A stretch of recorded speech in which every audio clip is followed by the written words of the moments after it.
it make a difference whether your teacher believes that you are a high performer or a low performer, that you are a late bloomer, that even though you haven't demonstrated your intellectual ability, you will blossom, or you're not a good student or you're a good student.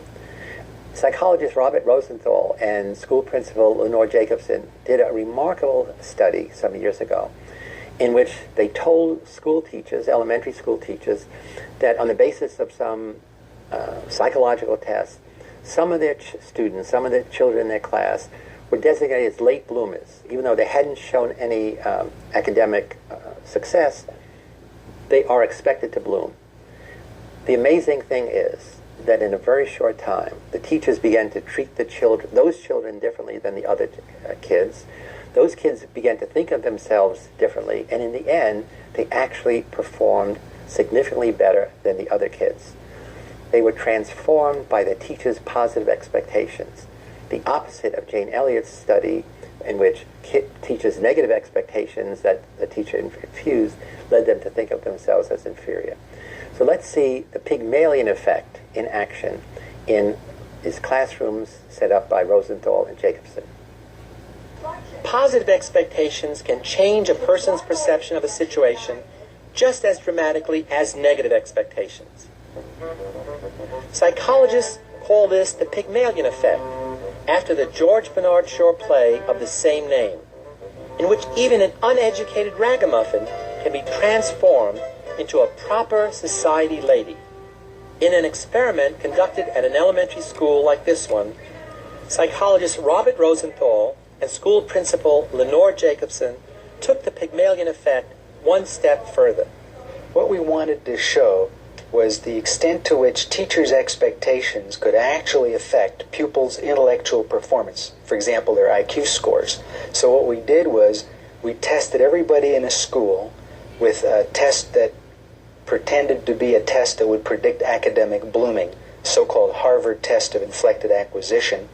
And allegedly on the basis of that test, but not really, we gave each of the teachers in the school the names of a handful of children in her classroom that would get smart in the academic year ahead. These kids' names were taken out of a hat. We chose them by means of a table of random numbers. The children themselves did not know in any direct way that teachers were holding certain expectations for them. Teachers were told not to tell the kids, and of course we didn't tell the children either. So the children never knew. 6 times something that's close to 32.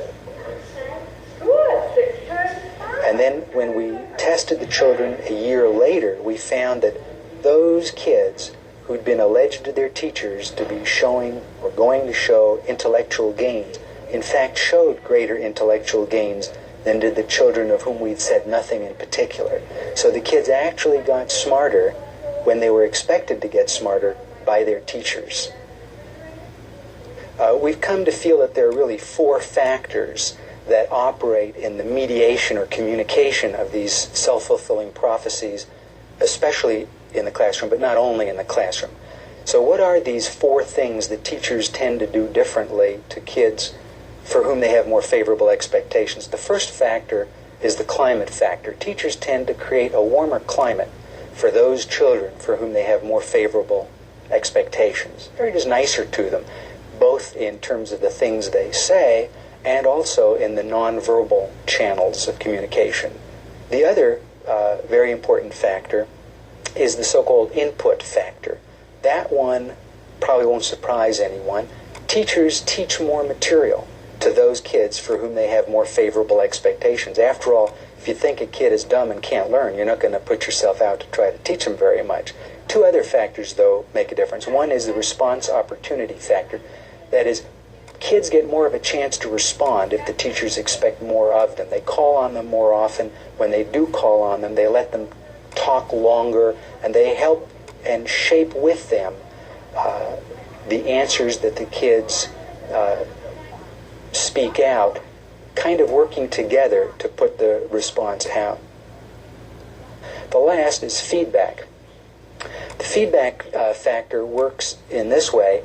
As you might expect, if a if more is expected of a kid, the kid is praised more, positively reinforced more for getting a good answer out. But interestingly enough, is given more differentiated feedback when they get the wrong answer. One of the ways in which you can sometimes tell a little bit that the teacher does not have very high expectations for a kid is that the teacher is willing to accept a low-quality response, or it won't really clarify what would have been a good quality response. Maybe because he or she feels, well, what's the use? The kid's not smart enough to profit from this additional clarification. So those are the four factors: climate, input, response opportunity, and feedback.